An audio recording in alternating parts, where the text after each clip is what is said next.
I love leader. I'm just super passionate about leadership. I think that is the way to describe like what drives me. And softball was my avenue for that for a very long time.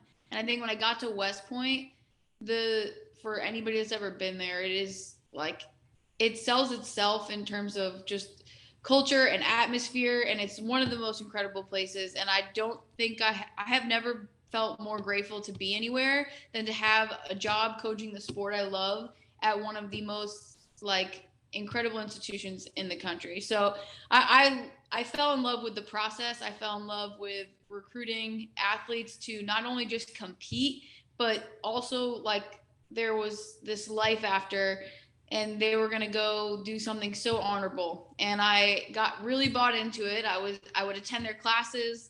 I would be out at their summer trainings. I was like very bought into what it meant for them to, because Division I athletes, it is their life.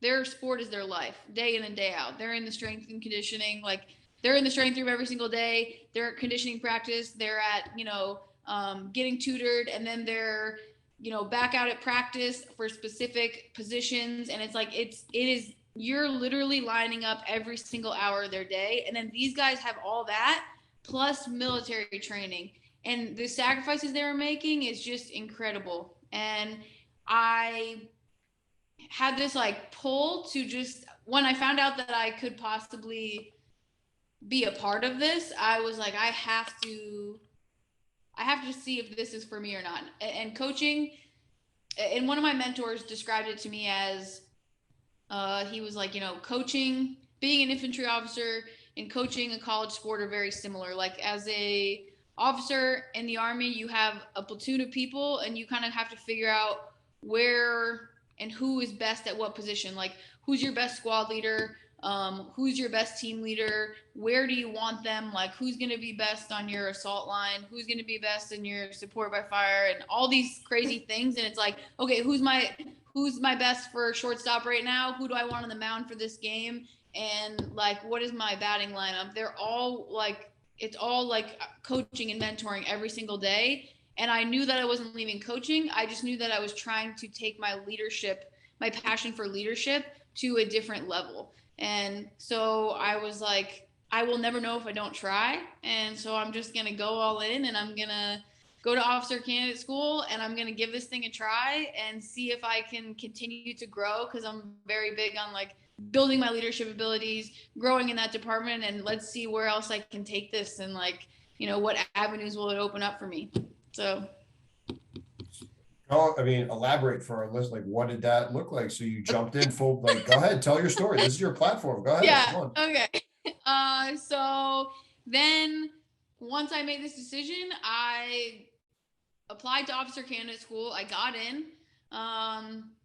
It was one of the hardest decisions I've ever had to make in my life, because coaching, I think there is no other better job in the world. Like I had everything I could have ever wanted, and I had no reason to leave. But I just knew that like I would have a regret of not trying if I didn't. So I go to officer candidate school, which actually ended up, I stopped coaching at West Point in um, September of 2019, and October of 2019 I was at basic training. So I had to go to regular basic training like every enlisted soldier in the Army, and I went through basic training, which was 13 weeks, I believe. And then I graduated from there, and I actually ended up, I still didn't know what I wanted to branch, by the way. And a lot of my drill sergeants told me, oh, you got to go infantry. And I wasn't really sure what that meant, or really, didn't really know a lot about the military at the time. And then I was like, okay, cool. And so then I went from there, and I ended up getting an award at basic training. I was like selected as soldier Fucking of the right. cycle. Yep. And that was exciting. And then I went to officer candidate school, and there was a 10-week course that basically prepares you to be an officer in the Army. And the whole time you're competing for what branch you're going to get. So you're ranked amongst your classmates on how well you perform during school. And then there's like an order of merit list, and there's only a certain amount of slots in each branch. And while I was there, a lot of my cadre were like, oh, you know, I think you do great in the infantry and all this stuff. And I ended up getting an award there for like a physical fitness award or something like that. And which the infantry is very physically based. So that's kind of how everything was lining up for me.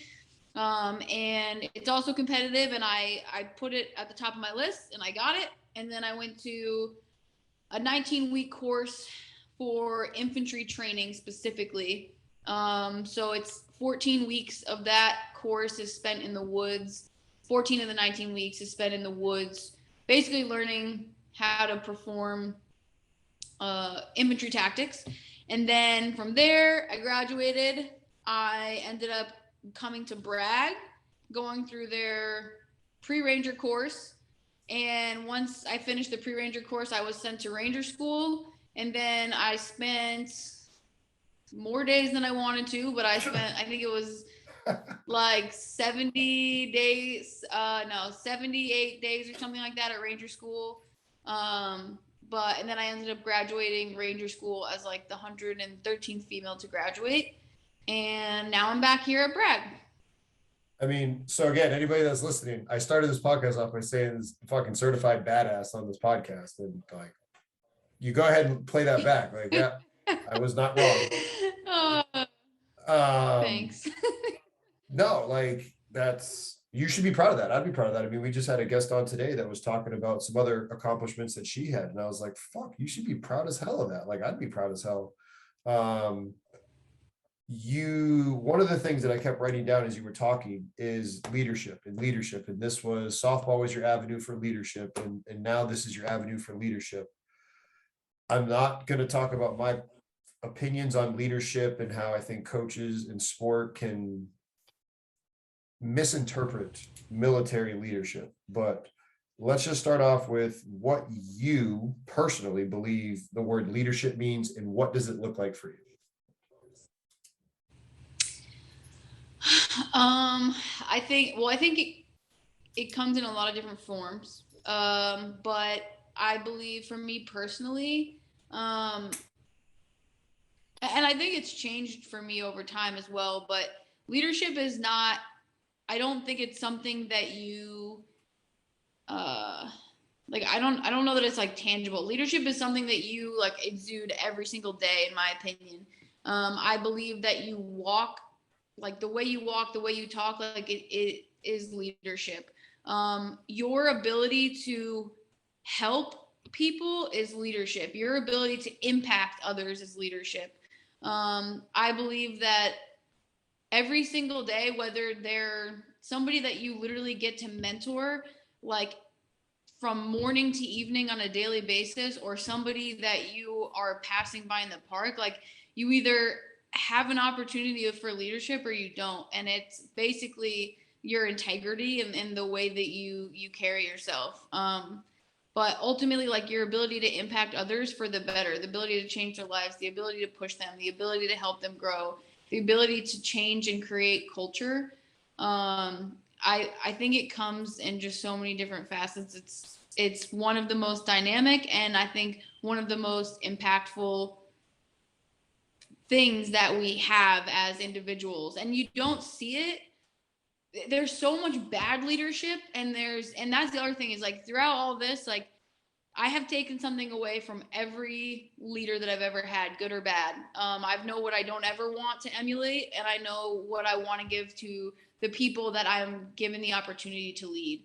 And I have to remind myself, I think as leaders, we get lost all the time. Obviously, we all have our own things, our own life, but we have to remember that, like, as leaders, when we're put in those positions and someone has allowed you to lead, like, you owe it to not only yourself, but to those individuals to make sure that you are doing the right thing and being.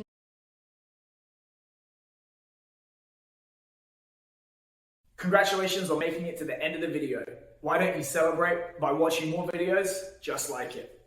You can also help us on our quest to placate the algorithm gods by liking, sharing, subscribing, and commenting. Thank you.